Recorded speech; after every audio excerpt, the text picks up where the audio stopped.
Angamaly diaries എന്ന് പറയുന്ന സിനിമയുടെ പ്രിവ്യൂ കഴിഞ്ഞിട്ട് ഞാൻ ജസ്റ്റ് ഇപ്പോൾ പുറത്തേക്ക് ഇറങ്ങിയിട്ടുള്ളൂ. ഒരു അതിഗംഭീര സിനിമയാണ് അങ്കമാലി ഡയറീസ്. ഈ സിനിമയുടെ പിന്നണിയിൽ പ്രവർത്തിച്ചിട്ടുള്ളവരും ഇതിൽ അഭിനയിച്ചിട്ടുള്ളവരും പലരും എൻ്റെ അടുത്ത സുഹൃത്തുക്കളാണ്. ക്യാമറമാൻ ഗിരീഷ്, ഇതിനു മുമ്പ് ഞങ്ങൾ ഒരുമിച്ച് ഗപ്പിയുടെ ക്യാമറമാൻ ആയിരുന്നു. ഇതിൻ്റെ എഡിറ്റർ ഷമീർ മെക്സിക്കൻ ഭാരതിയുടെയും എഡിറ്ററാണ്.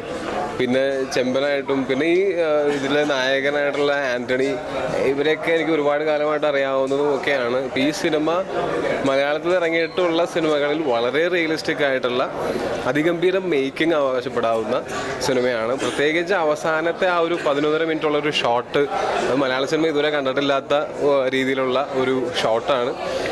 തീർച്ചയായിട്ടും ഭയങ്കരമായിട്ടുള്ള എഫേർട്ട് ഈ സിനിമയ്ക്ക് പിറകിലുണ്ടെന്ന് ആ സിനിമ കണ്ടുകൊണ്ടിരിക്കുമ്പോൾ തന്നെ അറിയാൻ പറ്റും.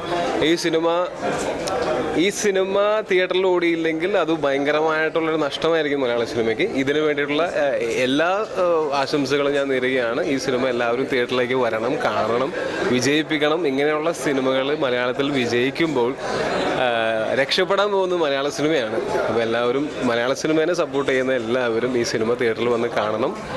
ഇതിൻ്റെ പിന്നണിയിൽ പ്രവർത്തിച്ചവർക്കും മുന്നിലുള്ളവർക്കും എല്ലാവർക്കും ഞാൻ എൻ്റെ എല്ലാവിധ ആശംസകളും നേരുകയാണ്. ഇങ്ങനൊരു സിനിമ ഇത്ര ഭംഗിയായിട്ട് എടുക്കാനായിട്ട് ഇവർക്ക് എല്ലാ സപ്പോർട്ടും കൊടുത്ത ഇതിൻ്റെ പ്രൊഡ്യൂസേഴ്സിനും വിജയ് ബാബുവേട്ടനും വിജയേട്ടനും എല്ലാവർക്കും ഞാൻ എൻ്റെ എല്ലാവിധ ആശംസകളും നേരുകയാണ്. All the best. എല്ലാവരും ഈ സിനിമ തിയേറ്ററിൽ കാണണം, വിജയിപ്പിക്കണം. All the best. For more cine updates, subscribe to our channel, Action on Frames TV.